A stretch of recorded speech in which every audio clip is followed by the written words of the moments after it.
When you have a category like Pro outsole that's been around for 10 years, you certainly develop a loyalist consumer. So we had to be very cognizant of what that consumer looks for.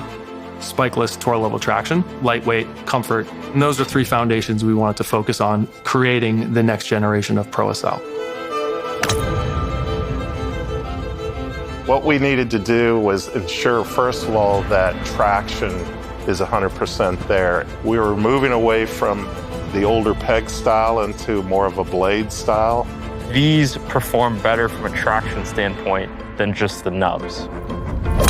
We layered the arc concept. We were able to optimize the positioning that dictate the key vector force where slip could occur. The traction will always be optimal for those very fast swing speed. Not only you have rubber and TPU as a material combination on the outsole, but you also have two different harnesses of TPU, one which is stiffer on the lateral side, but a little bit grippier on the medial side. By using both, you get this great combination of resistance to bending on course, yet walkability off course. You know, almost just as important as the golf swing is the walkability of it. You're in the shoe for 6, 7, 8 hours a day. Pro outsole shows me that it's not really the case. It feels like kind of like I'm wearing a tennis shoe. We really wanted to focus on making sure we were delivering a really lightweight platform. So for walking comfort, less foot fatigue, foam strategy here was to ensure that we both had comfort, but also a lightweight feel as well.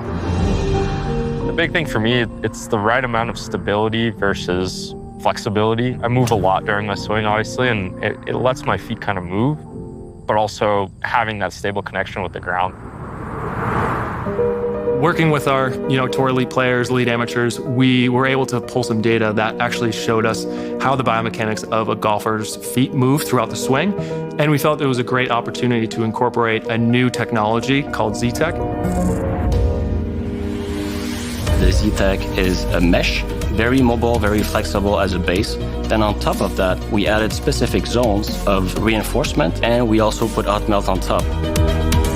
Synthetic shoe in the past have proper support, but maybe sometimes too stiff. Athletic shoe on the other hand have mesh, very lightweight, very mobile, but not easy to clean, and maybe does not have the proper support for the 120 miles per hour swing speed. Combine the benefit of both without any of the downside.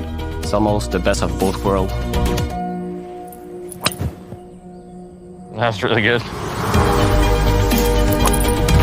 Tour players are with us from the very start. So we get them comfortable with prototypes at the early phases, ensuring that they fit comfortably. Sith is a great example two things that he found right away when putting on the shoe was they were ultimately comfortable, but they allowed him to be a little bit more athletic in his swing. Rigidity and stability are associated, but that doesn't have to be the case. And I think the Pro outsole is a great example of that. I can put pressure into different parts of my feet if I'm working on certain stuff with my swing and trust that, that force is going to be outputted the right way. So it feels like I'm wearing a tennis shoe out there. Very excited to get all the tour players in that shoe and to experience all that amazing comfort with increased performance. I mean, if you put a blindfold on me, I would be able to tell it's a Pro outsole, which is nice.